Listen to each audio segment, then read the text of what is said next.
palavras em inglês onde o T aparece com o som de R.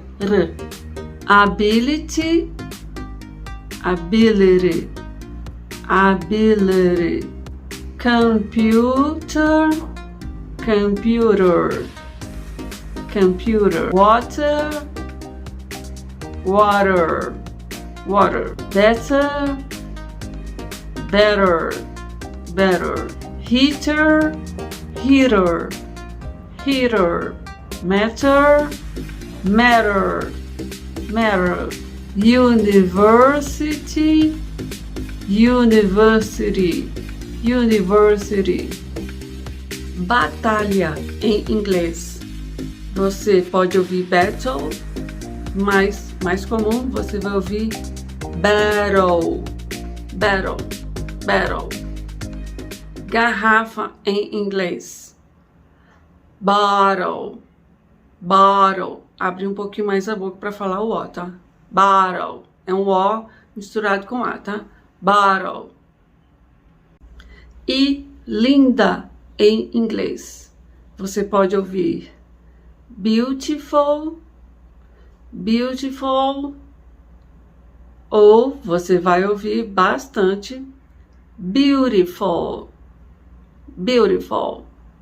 Dirty, dirty, dirty.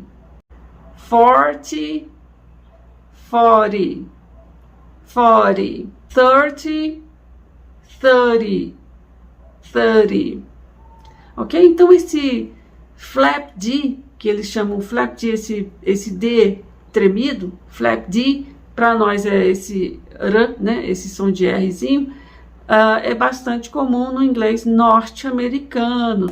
Então, como nós estamos trabalhando o inglês com sotaque norte-americano, tá? Então vamos ficar com esses exemplos em que algumas vezes o T aparece com esse som de R. A regra, quando o T está entre duas vogais, considerando o Y, que apesar de ser uma consoante, tem um som de vogal, tá? Então, se o T estiver entre duas vogais ou uma consoante que tem som de vogal, então ele ficaria com esse som de R.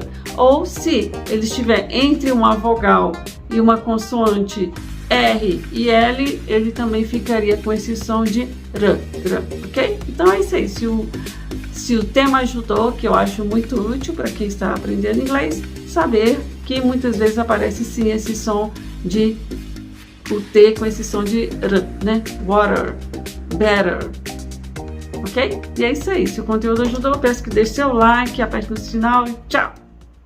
E uma garrafa de água. A bottle of water. A bottle of water. A bottle of water. E também você pode chegar a ouvir a bottle of water. A bottle of water. Engolir esse off, tá? Falar